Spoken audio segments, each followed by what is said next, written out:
Hello and welcome to another Ellipsis Live gameplay. Today we have Gotenks versus Goku. Got Brad on the left playing Mono Yellow Gotenks Apes, and on the right we have Derek playing the interesting as hell Red Black Goku list. Alright, looks like we have Goku going first. Turn 1, he's going to charge that Topo, tap it, play Son Goku, the adventure begins. And he's going to go look for that 4-star ball. How are we doing today? I'm tired, you know? Alright, leader's gonna reveal the 4-star ball. He's gonna draw a card. This is the look at my Blue Eyes White Dragon moment. For any of you who played Yu-Gi-Oh! When Blue Eyes was actually kind of a real deck because of Alternative Dragon. Derek's gonna pass the turn. Brad's just gonna read his messages. He'll draw a card eventually. There we go. Both of these decks are really cool in my opinion. The Kid Q deck, every time I see it, I start to like it more and more. And then Gotenks plays a lot of the cards I like a lot. There's 4 Karn Liberated on the board right there. I don't know what happened there. Looks like he's debating on charging the Swift Retaliation Cooler, aka Swift 2-0 Cooler. Thank you, Marcus Cantarsi. But it's either that or the Full Moon in his hand. I think I'd charge the Full Moon myself because I always want to keep the cooler in hand just for when you play that cell. You swing it, they want to power burst you. And you just tell them a big fat no. You don't get to do that. I'm gonna quad strike you. If you don't know what either of these leaders do, I already kind of explained what Kid Q does on the front side. So Gotenks is Broly leader. You swing, take a life, draw a card, untap 2 on Awaken. However, unlike Broly, the taking a life is optional, so you can just turn your leader sideways and draw a card. So if you're up against aggro, or you're already at 4, and you're like, I want to draw this card so I can combo in a Bardock Monkey, you could do so without having to go to 3, because that's what you used to have to do. Sadly, it does look like Brad does not have the optimal turn 1 play, which is Planet Vegeta. Ooh, that's an interesting card that Derek just charged. That is the 2-drop, or the 4-drop Son Goku, Bad Omen something from Draft Box 5. He has a activate main of 2 red mana if you have 2 or more skillless battle cards that cost of 1 and 10k power on the board. You could summon him for 2, and he is a critical 20k attacker, and on play you can... It's either kill something or minus something. Either minuses by 25 or kills a 25 or less, ignoring barrier. I think it KOs something. But Derek is going to play the 2-drop Android 8 and Kid Goku, which is the coolest card in this deck. Which allows him to take a life and summon 2 1-drops from the deck and or graveyard. And then he gets the really cool ability of being able to combo his vanillas in rest mode. I don't know if it's all vanillas or just the 1Ks. I'm going to assume it's just the 1Ks. I'll put up a little text on the screen if it's anything outside of the 1Ks. So in the 15K, if Derek chooses to combo one of the vanillas, he can awaken this turn. He is at 5 life. How did he get to 5 life? Maybe he's at 6. We're going to assume he's at 6. Alright, Brad is going to tap 1 to summon the brand new Bardock Monkey Ape, or Bardock Zeno. Sadly, you cannot evolve Will of Iron on top of him. I wish you could. That'd be real nice. But Bandai wanted to be balanced with their monkeys, I guess. Well, if you don't know what he does, he is a combo into play, 15k critical blocker that has unique, and says that while he is on the board, you cannot play non-ape battle card, or non-mono yellow Saiyan creatures. I both love and hate that card. I play the Gotenks deck a good bit because I like monkeys. It's an okay card. Sometimes it overperforms, sometimes it's kind of butt. There's just no skating around that. Blocking yourself out of playing some really good cards is weird, and also the fact that you can't play cards like Planet Vegeta or the Unison while he's on board, because he does block, or any Unison, he does lock you to mono yellow battle cards. Mono yellow Saiyan battle cards. So the monkeys, the Gotenks engine. There's a Bergamo in Brad's hand that he just won't be able to play as long as that monkey's on the board. Whew. A lot of things to consider. I'm surprised he charged the full moon and not the Mechabora. Gonna tap 2, draw 2 off the Saiyan Instincts of the graveyard. Oh, I see a Planet Vegeta.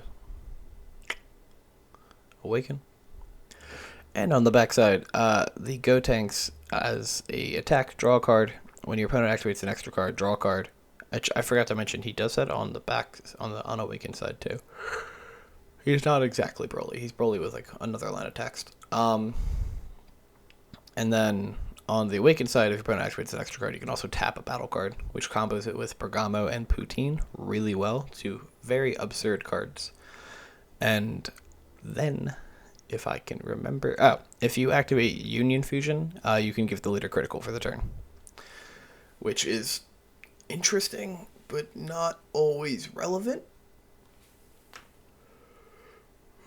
Looks like Brad is deciding what to do here. I don't know if he has a Raider's Warcry in hand, because I think the optimal thing, if he did, would have been to swing the leader, draw the card, and then play Raider's Warcry. Brad drew the card that he draws excessively whenever he seems to play a deck that has Fu Shrouded in it. He always draws Fu Shrouded. It's very entertaining. But yeah, it could have been like swing, tap 2, summon the Bardock, awaken, and just keep the energy up for defense to save yourself a little bit. Don't know where the leader swung at, though.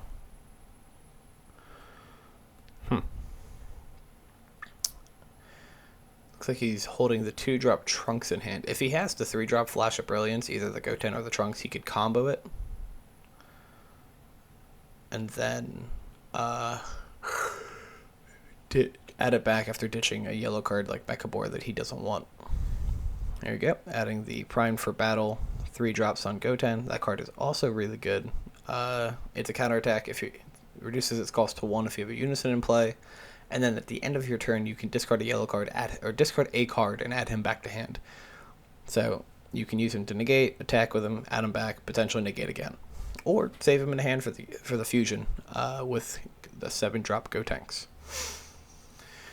Trying to like figure out what all is in Brad's hand. There's a full moon, there's a Champa, the Fu, the Goten, unexpected turn.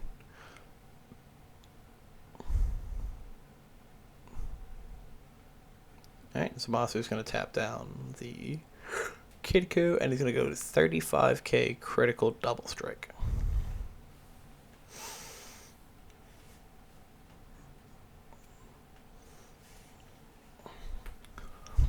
Just definitely not a bad way to use the energy, especially when your opponent's tapped out. I'm going to force him to awaken here.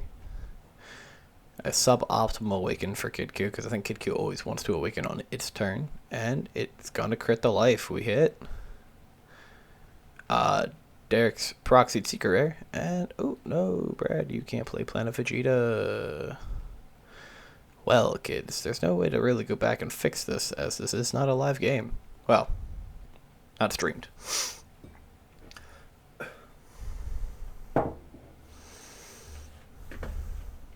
What did he grab? He grabbed a Saiyan Instincts. Which is an interesting choice, because he could have grabbed some other things.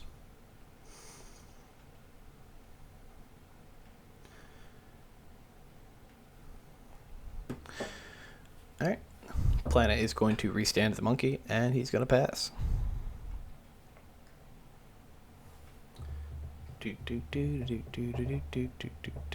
Alright. Charging the black card. Now, there are some differences between the Kidku list that Derek plays, and the Kidku list that'll be going up on this channel later this week, hopefully.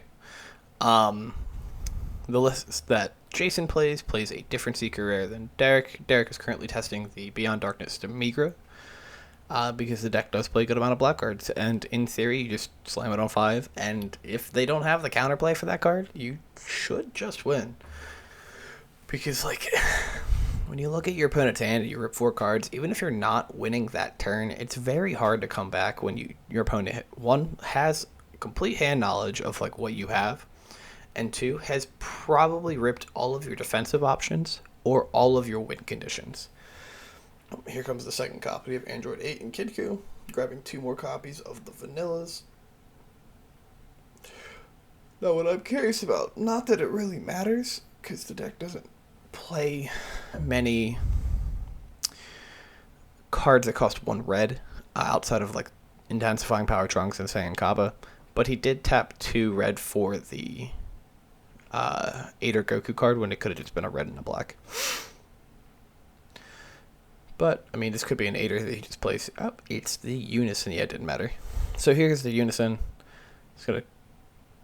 I don't know what I was doing there. Just touching the Unison for some reason.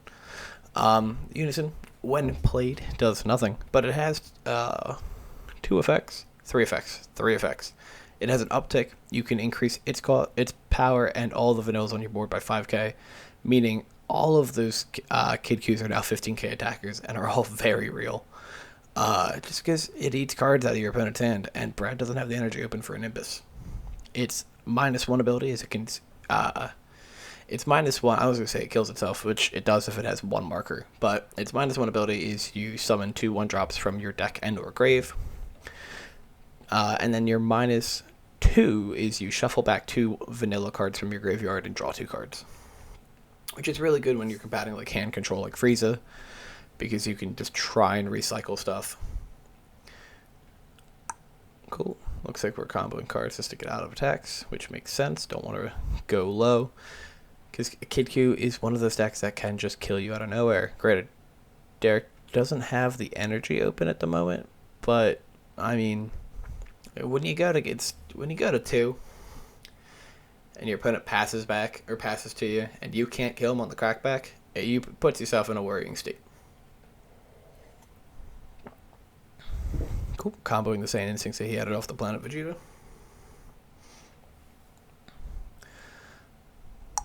Alright, 15k. It looks like he's protecting the monkey. Unison swinging in at 15k. Probably also again swinging in on the monkey. Derek likes to do a lot of board control with the deck, which is cool. I mean, why not, right? You're just going to try and outvalue your opponent, either kill their board or like just make them drop everything to protect their stuff. It's better when you have the 1-drop 8er on the board, because you just combo the Son Gokus that you've already swung with and just start popping threats. And if I didn't explain that part about the 2-drop, the 2-drop allows you to combo your guys in rest mode, which is really cool. And it provides just a good amount of utility for the deck. Comboing another 5k. Here comes the leader swing, probably at the monkey again. And the monkey has died. Cool. Draw. See what he charges this turn. Drew a Great Ape Prince Vegeta. There's the Mecha Board charge. The table is moving. A lot. Oh god. Alright.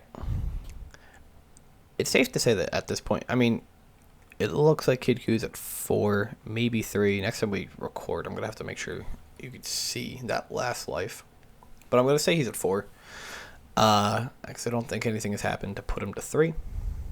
It's safe to say that Kid Q is just in the better position right now.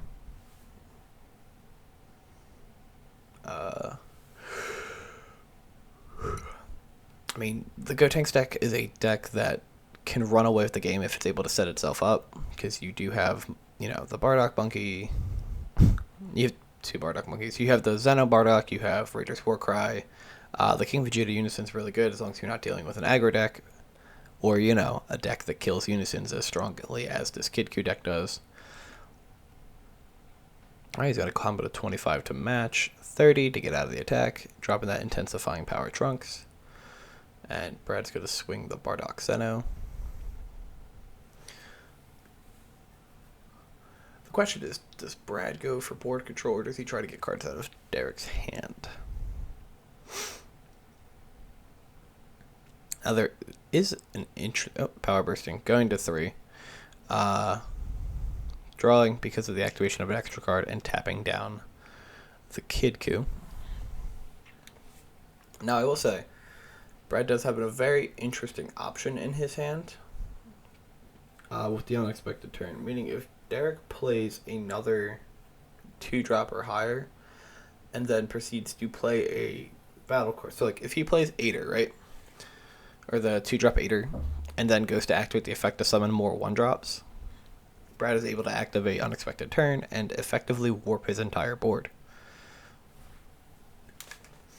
Now, you might be wondering, why is Unexpected Turn in the main board? Well, AOD is a deck, and that card does a lot of work against AOD, and we have some AOD players in the house here. Also, because Unexpected Turn has a lot of random. That's my coffee mug. Unexpected Turn has a lot of random matchups in which it excels at.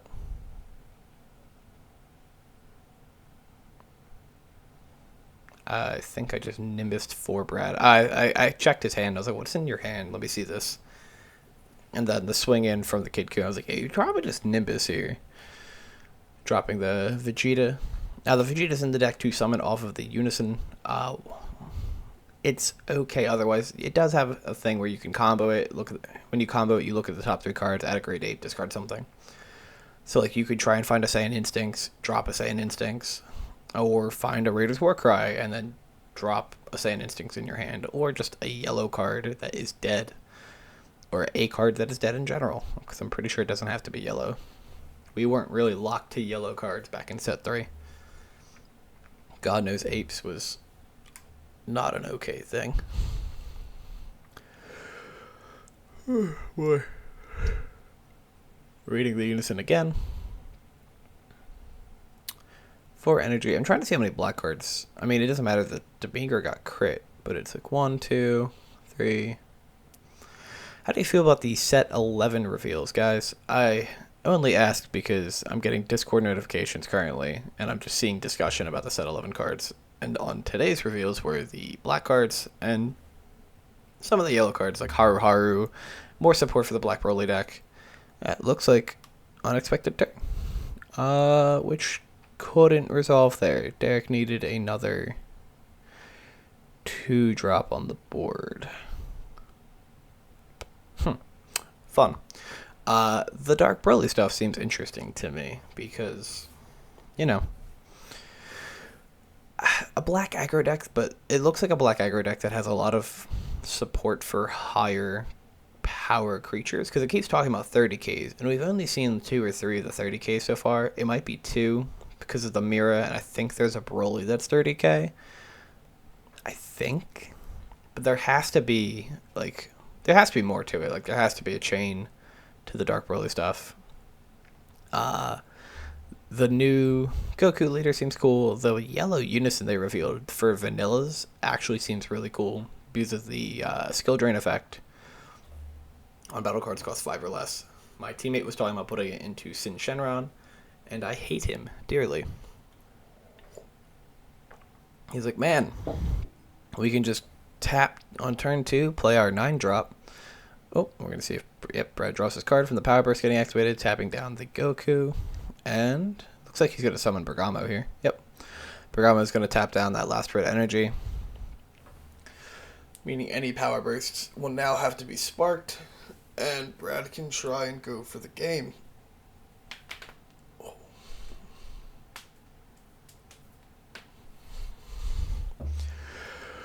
Yeah, he's like, turn 2, let's play the 9-drops in Shenron. Turn 3, we'll play the new Unison. That way everything is just wiped except for his 9-drop, which is cool. Probably needs a lot of testing, but it's definitely cute in theory. I think that's just Sin Shenron as a whole is cute in theory. Alright, Bergamo's going to swing in at the 1-drop Goku. I think there's a discussion at this point where I'm like, why are you playing the ape? I was like, why aren't you just saving it for defense? And I think that hand motion is he's going to kill me next turn.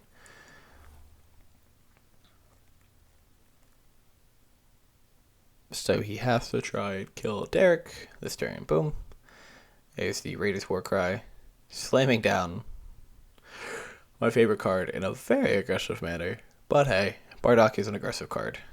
Drawing something. I don't know what that was. Ow. I see. 8 was Poutine. He's going to swing it, turn it sideways. Combo like 15k, I'm pretty sure. And 25, 35, and 40 to break the combo. And that's the game, guys. Kid Q gets the win. Make sure to like and comment, subscribe, all that fun stuff. Let me know if there's any decks that you're interested in. We're going to be doing deck profiles on the Kid Q deck and potentially the Ginyu deck that was featured in the last video. And with more content to come, we're going to get some Jax gameplay, some Sin Shenron maybe, Dredge, and all that other cool fun decks we have in the format currently. AOD, yeah. Alright guys, thank you for watching. Have a good rest of your day. Bye.